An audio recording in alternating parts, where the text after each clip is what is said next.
Well, probably one of the greatest debates that has plagued church history and theologians for 2,000 years is the issue of predestination versus free will. Essentially, are we chosen by God? Are we predestined by God to act out the affairs of this world, or do we have choice? If I was to ask it this way for you, do you believe that God has chosen you?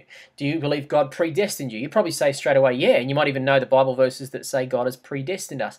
But if I was to ask you, do you have free will in the matter? Can you choose to serve God or not? Most of you would say, yeah, I believe I do. I make choices every day whether to serve God.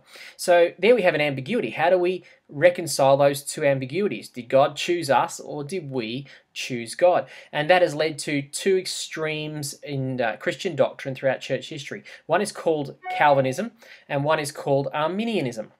Now, Calvinism was named after John Calvin, and his teaching has been since taken beyond what he said to an extreme.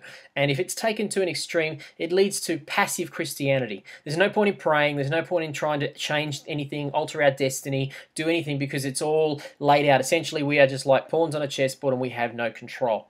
The other extreme, Arminianism, if it's taken to the extreme point of view, then the problem with that teaching is it becomes heavily reliant on self-belief and almost can become humanism, where it's as if we control our destiny and God has no shape in that, no place in that. And clearly, both those truths aren't correct.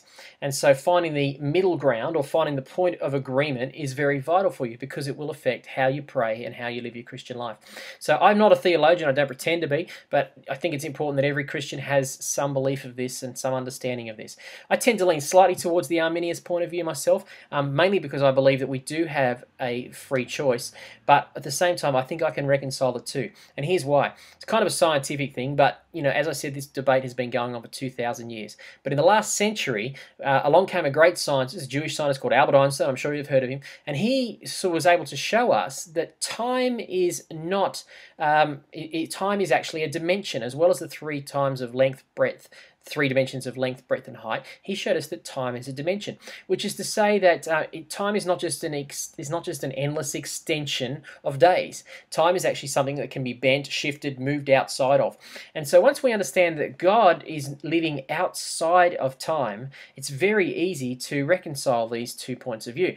Firstly, if God is outside of time, then he doesn't run in the same time order as us. So he can see events in the future, he can see events in the past, and to him, he can move up and down the timeline. In fact, he can see everything all at once. And so God can look into your future, where you're sitting watching this presentation right now, and he knows that on such and such a date, you would be watching this, and you would have made a decision to give your life to Christ at some point. And because he knows that, he can look back in time and begin to shape events in your past to bring you to that point. Essentially, he knows whether or not, when you were given the chance to accept Christ, whether you would have done so. And because he knows that, he can see that you would have chosen, he will actually go to work behind the scenes to orchestrate events and situations and bring divine encounters in your life. And you can probably look back and see people that were introduced into your life. You had no idea at the time it was God, but clearly now you can see God was doing that. He was putting you on a pathway towards your destiny. So in one sense, God was choosing you. But no less true was it the fact that you had to make a choice to choose God. A great way I used to explain this is, supposing that you, if you're like me, you probably can play the odd game of chess, but you're no expert at it. But supposing you were to sit down and have a game of chess with the Grandmaster, which is the world champion chess master. If you were to sit down and have a game with that chess master, it would be fair to say, would it not, that you are free to move your pieces wherever you want. At least initially. You can move your pieces wherever you want to move them. But that chess master is so advanced. They are looking 15, 20 moves into the future. They are actually forcing you to make moves that they want you to make, even though you think you're choosing to make them. And that is exactly what God does. He creates opportunities. And yes, while we have our choices, he sets things up so that we have to go in a certain direction. That is for our good. So that's essentially how I reconcile predestination and free will. How does it play out in your life? Well, it means that you have to continue to believe God. You need to activate your faith. The Bible says without faith, it's impossible to please God.